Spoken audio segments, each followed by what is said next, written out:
Students, आज के इस लेक्चर में हम 12वीं क्लास के गणित के पहले अध्याय के अंतर्गत प्रश्नावली नंबर 1.1 के सवाल नंबर 12 से सवाल नंबर 16 तक हल करेंगे। हमारे पास 12वां सवाल है, सिद्ध कीजिए कि समस्त त्रिभुजों के समुच्चय ए में आर T1 T2 और ये इस टाइप से परिभाषित है कि T1 T2 के समरूप है। यानी R इस टाइप से परिभाषित है कि T1 T2 और T1 T2 के समरूप है।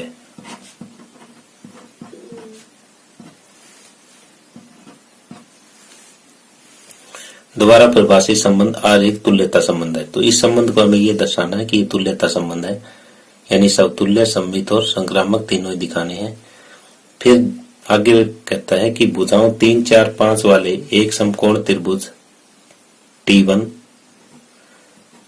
भुजाओं 5, 12, 13 वाले समकोण त्रिभुज T2 तथा भुजाओं 6, 8, 10 वाले समकोण त्रिभुज T3 पे विचार कीजिए। T1 T2 T3 में से परस्पर कौन से त्रिभुज संबंधित है। तो पहले तो हमारा काम है कि इसको सब एक तुल्यता संबंध दर्शाना। तो समतुल्य के लिए चेक करते हैं पहले कि यार समतुल्य है या नहीं है। तो हम यहाँ पे मान लेते हैं कि T1 क्या R से संबंध रखेगा? बिल्कुल रखेगा। क्यों? क्योंकि कोई भी त्रिभुज खुद के समरूप होती है। क्योंकि कोई भी त्रिभुज अपने आप के समरूप होती है, इसलिए T1 भी T1 के समरूप होगी। यहाँ पे हमने ये सिद्ध कर दिया कि R समतुल्य है। अब सममित दिखाना है। हम ये लेते हैं कि माना T1 T2 R से संबंध रखते हैं, तो इसका अर्थ ये हुआ कि T1 तथा T1 T2 के समरूप है।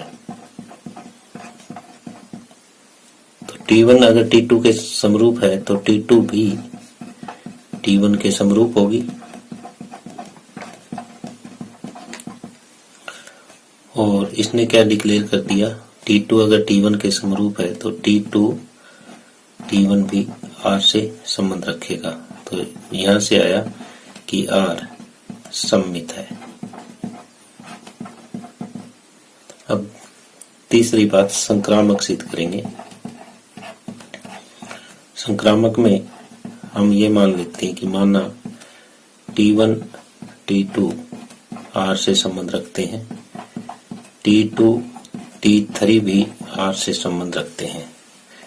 तो इसका अर्थ ये हुआ कि T1 T2 के समरूप है। और इसने क्या कहा, इसने ये कहा कि T2 T3 के समरूप है।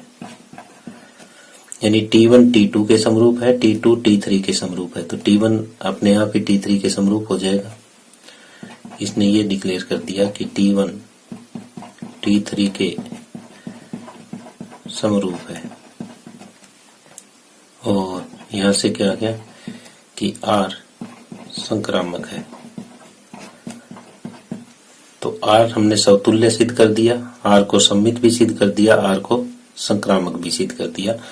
तो इसका अर्थ ये हुआ कि R एक तुल्यता संबंध है। तो यहां तक हमारा एक पार्ट कंप्लीट होता है।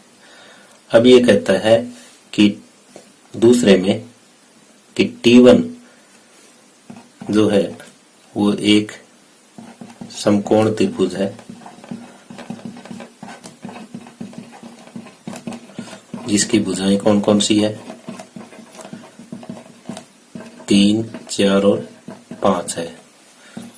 T2 एक समकोण त्रिभुज है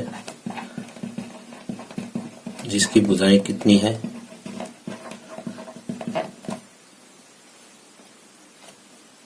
5, 12 और 13 है। और एक T3 एक समकोण त्रिभुज है जिसकी भुजाएं 6, 8 और 10 है।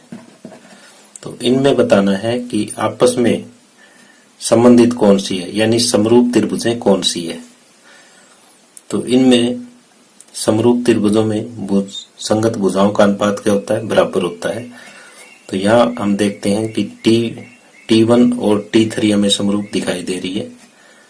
क्यों?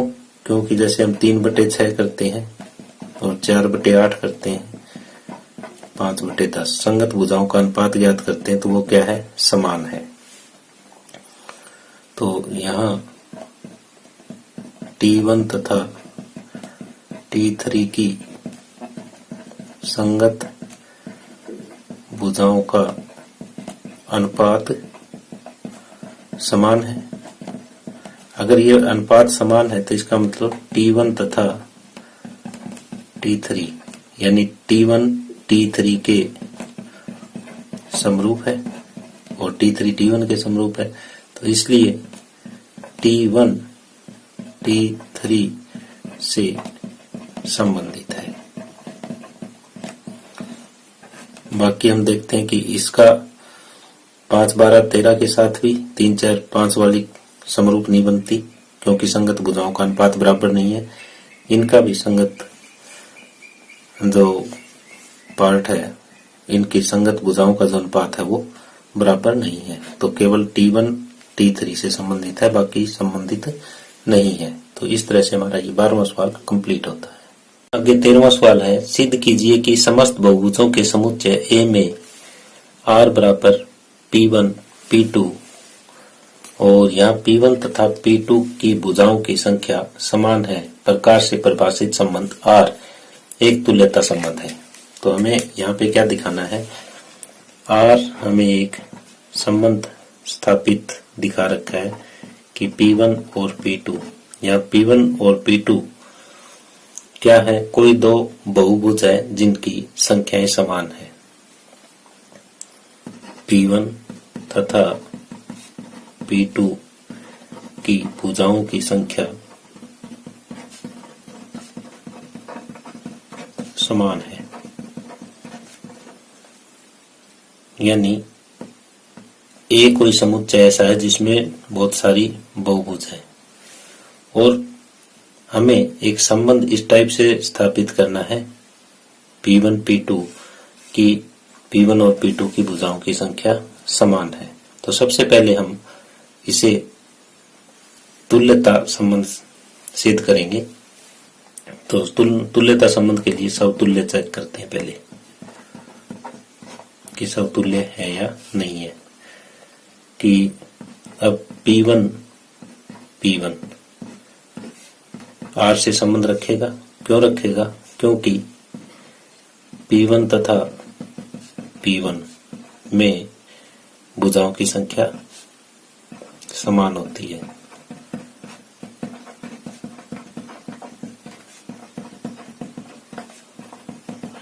क्यों? क्योंकि कोई भी बहुभुज है उसकी संख्या खुद के बराबर ही होगी, भुजाओं की संख्या खुद के बराबर ही होगी। तो अतः R समतुल्य है। दूसरा सम्मित चेक करते हैं। माना P1 P2 R से संबंध रखते हैं तो इसका अर्थ ये हुआ कि P1 तथा P2 की भुजाओं की संख्या समान है। तो P1 तथा P2 की भुजाओं की संख्या समान है तो इसका मतलब P2 तथा P1 की भुजाओं की संख्या भी समान होगी।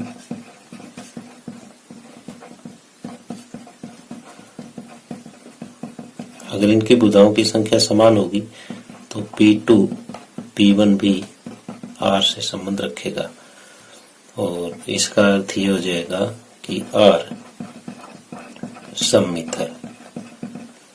अब संक्रामक चेक करते हैं। संक्रामक में हम इस तरह से मानते हैं कोई भी दो ये जोड़े कि P1 P2 R से संबंध रखता है तथा P2 P3 भी R से संबंध रखता है। हमें ये सिद्ध करना है कि P1 P3 भी R से संबंध रखेगा।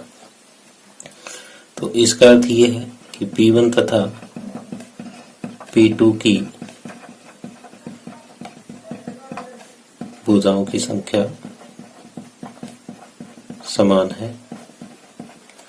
उसी तरह से P2 तथा P3 की भुजाओं की संख्या समान है। तो इन दोनों से इस रिजल्ट पे पहुंचे हम कि P1 और P3 की भुजाओं की संख्या भी समान होगी। यहाँ से इस नतीजे पे पहुंचे कि P1 तथा P3 की भुजाओं की संख्या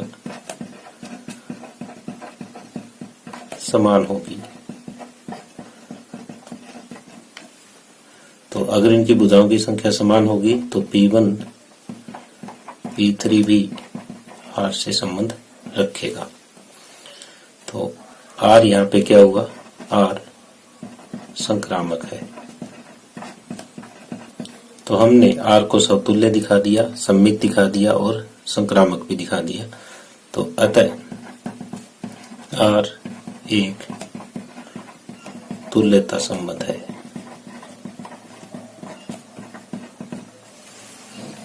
तो हमने इसका अभी तक एक पार्ट सोल्व किया है। अब आगे ये कहता है कि 3, 4, 5 लंबाई की भुजाओं वाले समकोण त्रिभुज से संबंधित समुच्चय A के सभी अवयवों का समुच्चय ज्ञात कीजिए।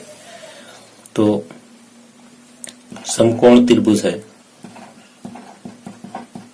समकोण त्रिभुज जिसकी भुजाएं 3, 4 तथा 5 दी है। ठीक है, तो ये क्या है? ये किन से संबंधित होगी? तो इसमें त्रिभुज में कितनी भुजाएं हैं? 3 भुजाएं हैं। तो 3 भुजाओं वाले जो बहुभुज होंगे उन सभी से ये संबंध रखेगी। तो ये किन से संबंध रखेगी? तो ये एक त्रिभुज है तथा 3 भुजाओं वाले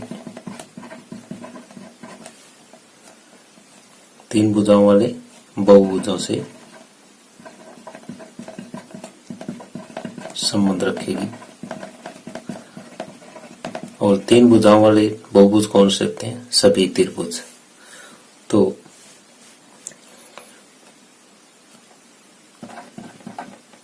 दिया गया त्रिभुज सभी त्रिभुजों से संबंध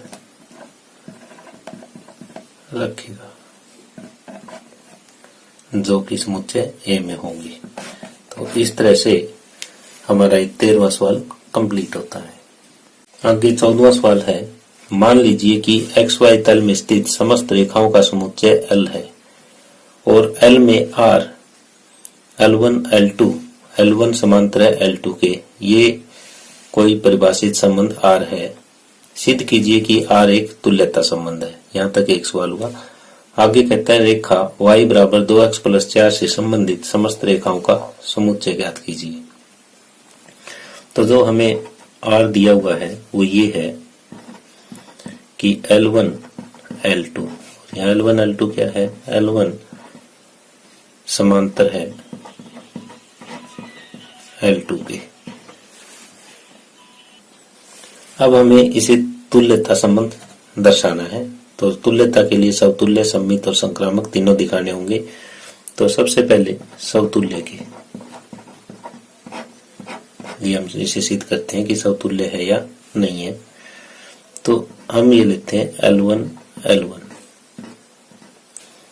L1 L1 के समांतर होती है, खुद तो खुद के समांतर ही होगी, तो ये R से संबंध रखेगा। क्यों? क्योंकि कोई भी रेखा खुद के समांतर होती है, तो अतः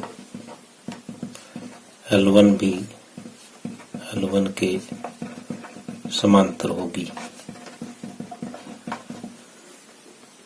तो यहाँ पे R समतुल्य है।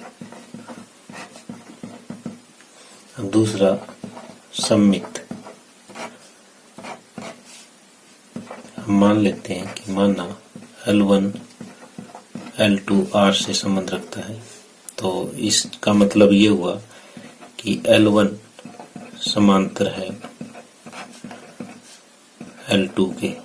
L1 अगर L2 के समांतर है तो L2 भी L1 के समांतर होगा या होगी। अगर L2 L1 के समांतर है तो इसका मतलब ये हुआ कि L2 और L1 भी R से संबंध रखते हैं, और यहाँ पे R सममित हुआ। क्यों? क्योंकि L1 L2 R से संबंध रखता हुआ हमने माना और सिद्ध ये कर दिया कि L2 L1 R से संबंध रखता है, तो ये सममित है। संक्रामक के लिए कि माना L1 L2 R से संबंध रखते हैं तथा L2 और L3 भी R से संबंध रखते हैं, तो यहाँ से L1 समांतर है L2 के और यहाँ से L2 समांतर है L3 के। तो L1 L2 के समांतर है, L2 L3 के समांतर है। यहाँ से हमें ये प्राप्त हो गया कि L1 समांतर है L3 के, और इसने ये डिक्लेयर कर दिया कि L1 L3 भी R से संबंध रखता है। हम ये लेके चले थे कि L1 L2 R से संबंध रखते हैं और सिद्ध ये कर दिया कि L1 L3 भी R से संबंध रखता है। तो इसका अर्थ ये हुआ कि R संक्रामक है। R समतुल्य भी है, सममित भी है और संक्रामक भी है। अतः R एक तुल्यता संबंध है। एक काम तो हो गया हमारा। अब ये कहता है कि रेखा y बराबर 2x + 4 से संबंधित समस्त रेखाओं का समुच्चय ज्ञात कीजिए। यानी इससे संबंधित कौन सी रेखाएं होगी? जो इसके समांतर होगी। तो समांतर रेखाएं कौन सी होती है? जिनकी स्लोप आपस में बराबर हो, जिनका झुकाव बराबर हो। तो यहाँ पे इसकी स्लोप कितनी है? यहाँ पे स्लोप यानी इस रेखा का झुकाव यानी स्लोप कितनी है? 2 है, क्योंकि अगर y = mx + c कोई रेखा है तो m यहाँ पे स्लोप होती है और इसको हम m से बनाते हैं कि m हमारे पास 2 है। तो अतः इस रेखा से संबंधित जो रेखाएं होगी वो इस रेखा के समांतर होगी। तो इस रेखा के समांतर रेखाएं वो कौन सी हो जाएगी? y = mx और ये c लिख देते हैं। c की जगह कोई भी कांस्टेंट आ सकता है, 1 2 3 4 5, या फिर कोई भी वास्तविक संख्या आ सकती है। तो इस हिसाब से इस टाइप का जो समुच्चय बनेगा वो y = mx + c बनेगा और यहाँ m के बराबर हमारा 2 है। m बराबर 2 है तो y बराबर 2x प्लस c। इस टाइप की जो रेखाएं बनेगी, जो y बराबर 2x प्लस 4 से संबंधित होगी, वो y बराबर 2x प्लस c इन रेखाओं का समुच्चय होगा। c यहाँ पे कोई भी वास्तविक संख्या ली जा सकती है। तो इस तरह से सवाल नंबर 14 कंप्लीट होता है। 15वां सवाल है, मान लीजिए कि समुच्चय 1, 2, 3, 4 में r इस तरह से परिभाषित संबंध r है। निम्नलिखित में से सही उत्तर का चुनाव कीजिए कि इनमें से कौन सा है। तो हम पहले चेक करते हैं कि समतुल्य, सममित और संक्रामक इसके लिए। तो हमें ए दिया हुआ है कोई समुच्चय 1, 2, 3, 4 और इस पे आर संबंध परिभाषित है 1, 2, 2, 2, 1, 1, 4, 4, 1, 3, 3, 3 और 3, 2। ये परिभाषित हमारा संबंध है। अब हमें समतुल्य चेक करना है। पहले समतुल्य के लिए हमारे पास 1, 1 होना चाहिए, 2, 2 होना चाहिए, 3, 3 होना चाहिए और 4, 4। जो ए के चारों अवयव है वो आर से संबंध होने चाहिए। तो क्या यहाँ पे है? 1, 1 भी है, 2, 2 भी है, 3, 3 भी है, 4, 4 भी है। तो ये चारों सदस्य हमारे पास मौजूद है। तो इसका मतलब आर समतुल्य है। दूसरा सममित चेक करते हैं। सममित में ये देखें कि 1, 3 तो है हमारे पास, लेकिन 3, 1 नहीं है। यहाँ 1, 3 आर से संबंध रखता है, लेकिन 3, 1 आर में नहीं है। तो अतः आर सममित नहीं है। अब तीसरी बात, संक्रामक और देखते हैं है कि नहीं है। तो संक्रामक के लिए हम इस तरह से देखेंगे कि हम देख रहे हैं कि अगर ए बी अगर आर से बिलोंग करता है तथा बी सी बी आर से संबंध रखता है, किनके लिए? सभी A B C belongs to A के लिए। तो यहाँ पे जिस तरह से कोई एक हम लेके देखते हैं, 1, 3 और 3, 2। तो 1, 2 पे भी 1, 2 यहाँ होना चाहिए। तो इस तरह से जितने भी जोड़े चेक करते हैं, हम सभी के लिए ये सत्य होगा कि ए सी भी आर से संबंध रखे। तो अतः आर संक्रामक है। तो यहाँ पे समतुल्य है और संक्रामक है, लेकिन सममित नहीं है। तो हमारा उत्तर आ जाएगा बी भाग। अतः सही उत्तर बी है, क्योंकि इसमें 4 ऑप्शन दे रखे थे और हमें ये बताना था कि कौन सा सही है। तो सही उत्तर बी है। इस तरह से हमारा 15 नंबर सवाल कंप्लीट होता है। आगे 16वां सवाल है, मान लीजिए कि समुच्चय n में r इस टाइप से परिभाषित है। ए बी, ए जो है वो b-2 के बराबर है और b 6 से बड़ा है। द्वारा प्रदत्त संबंध आ रहा है। निम्न में से सही उत्तर चुनिए। 20 में से कौन सा आएगा, कौन सा नहीं आएगा। अब देखते हैं 2, 4 संबंध रखता है कि नहीं रखता। कि ए की जगह 2 लिखें और बी की जगह, अगर ए की जगह 2 लिखते हैं तो बी कितना आ जाएगा? b-2 और बी आ जाना चाहिए 4। लेकिन बी तो 6 से बड़ा है, तो इसलिए ये आर से संबंध नहीं रखेगा। क्यों? क्योंकि बी जो है 6 से बड़ा है और यहाँ बी 4 आया, तो इसलिए पहला पार्ट नहीं हो सकता। अब 3 8 चेक करते हैं कि क्या 8 से संबंध रखता है। तो 3 बराबर b माइनस 2, तो यहाँ b के बराबर कितना आया 5, लेकिन b तो 6 से बड़ा है, तो इसलिए ये भी संबंध नहीं रखेगा। अब तीसरा चेक करते हैं 6 8 के लिए